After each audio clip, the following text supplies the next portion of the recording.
definir uma lei para pedófilo. O máximo possível de prisão, quem sabe até uma prisão perpétua. Essa mesma ministra ainda assinou a resolução 715, garantir a intersetorialidade nas ações da saúde para combater as desigualdades estruturais e históricas, com a ampliação de políticas sociais e transferência de renda, com a legalização do aborto e a legalização da maconha. O impeachment dos ministros do STF, outras queria receber aqui um pedido de assinatura para uma PEC do deputado Ricardo Aires, para que nós consigamos colocar um limite aos um mandato. O discurso histórico do presidente Lula na Assembleia Geral da ONU.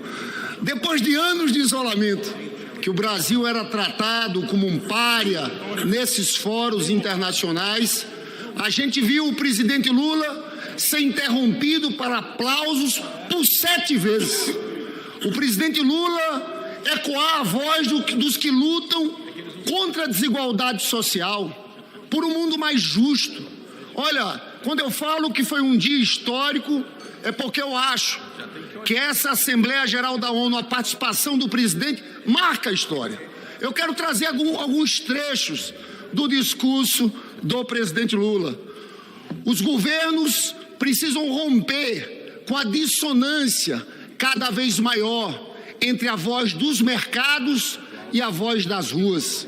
O neoliberalismo agravou a desigualdade econômica e política que hoje assola as democracias. Seu legado é uma massa de deserdados e excluídos. Em meio aos seus escombros surgem aventureiros de extrema-direita que negam a política e vendem soluções tão fáceis quanto equivocadas. Muitos sucumbiram à tentação de substituir um neoliberalismo falido por um nacionalismo primitivo, conservador, autoritário.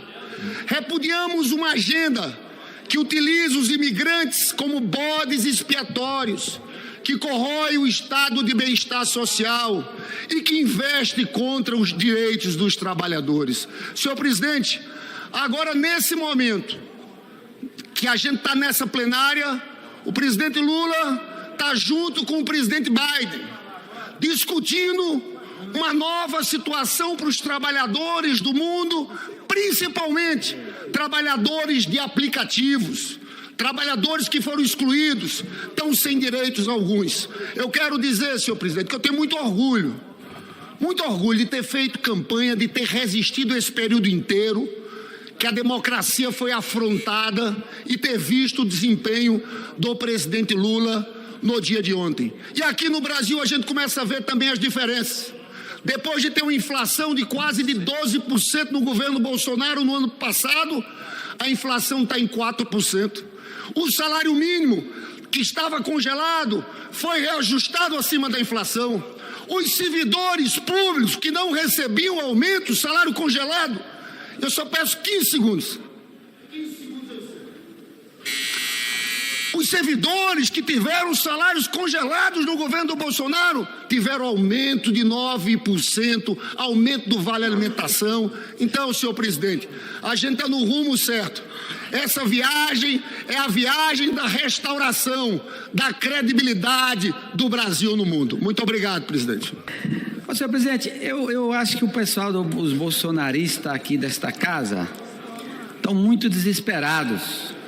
E eu acho muito cedo para estar tão desesperados. Afinal de contas, nós estamos há 7, 8 meses de governo. Mas eu até entendo a preocupação deles. Primeiro, o governo Lula faz sucesso. O Brasil mudou o patamar do país no mundo. A economia, previsão de crescimento. O combate ao desemprego diminuindo cada vez mais.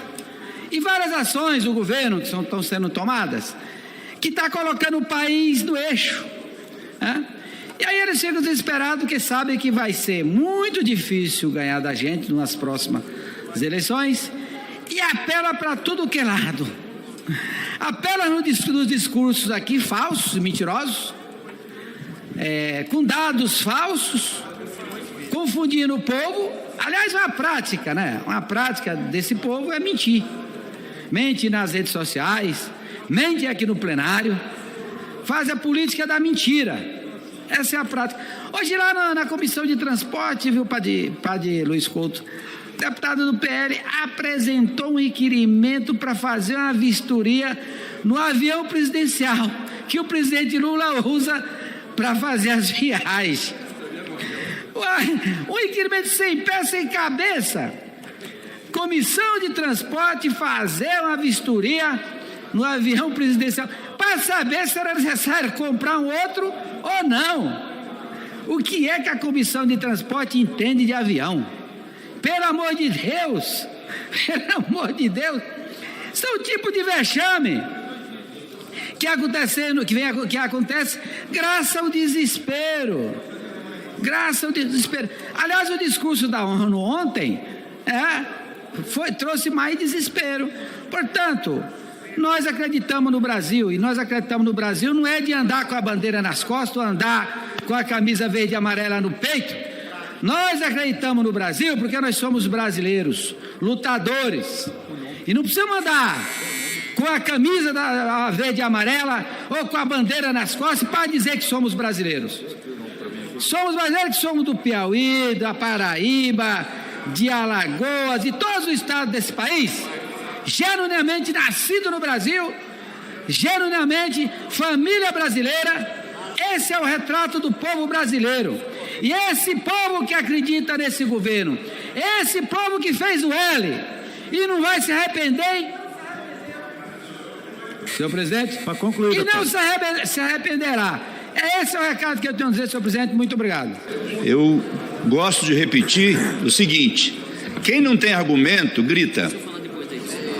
E quem não tem argumento fala coisas que não têm nenhum fundamento. O presidente Lula, em poucos meses, já recuperou 42 políticas sociais. Políticas públicas que foram dizimadas no governo anterior. E aí a gente poderia citar aqui várias, mais médicos, farmácia popular, um programa Bolsa Família que efetivamente retoma o seu sentido original de associar o benefício à saúde, à educação, enfim. Mas o desespero também é porque, embora a gente saiba dos desafios que o Brasil tem, mas quando os parlamentares ligados aí ao ex, que fugiu do Brasil no dia 30, antes de terminar o mandato, foi aplaudido 7 vezes na ONU, no seu discurso, isso deixou muita gente tonta, sem saber o que dizer. E o presidente Lula falou de temas importantes: mudanças climáticas, combate às desigualdades sociais. O presidente Lula hoje, numa reunião bilateral com o presidente norte-americano, trata de trabalho digno, de melhorar a qualidade dos empregos, de proteger os trabalhadores, de fortalecer as organizações sindicais. É engraçado o discurso em nome da família, mas deixaram as famílias sem vacina, sem empregos, deixaram as famílias abandonadas. E agora, além do discurso de estadista do nosso presidente, do presidente Lula, nós temos ações concretas. Nós temos aumento real do salário mínimo. Nós temos a geração de mais de 1 milhão de empregos. Nós temos uma nova realidade sendo gestada no nosso país. E o que incomoda aqueles que ficam nervosos na tribuna e nos microfones de aparte é porque a credibilidade do Brasil voltou na cena internacional. O Brasil hoje é ouvido pelo mundo. Foi ignorado durante os últimos 4 anos. Aliás, 3 anos, 11 meses e 30 dias, porque um dia não se conta que a gente não tinha presidente, que tinha fugido. Mas enfim, nós hoje temos um país que é protagonista para debater os principais temas da humanidade. Nós temos que enfrentar de maneira vigorosa, buscar parcerias com outros países, estabelecer novas relações políticas, econômicas, comerciais, e isso traz benefícios para o povo brasileiro. Por isso, presidente, é que tem muita gente nervosa, mas vamos seguir construindo a paz, buscando a paz com políticas públicas para melhorar a vida do nosso povo. E assim segue o Brasil, com muitos desafios, mas a cada dia cuidando dos mais pobres, das famílias e daqueles que mais precisam. Muito obrigado e peço que seja veiculado na Voz do Brasil e nos meios de comunicação da casa o meu pronunciamento. Muito obrigado.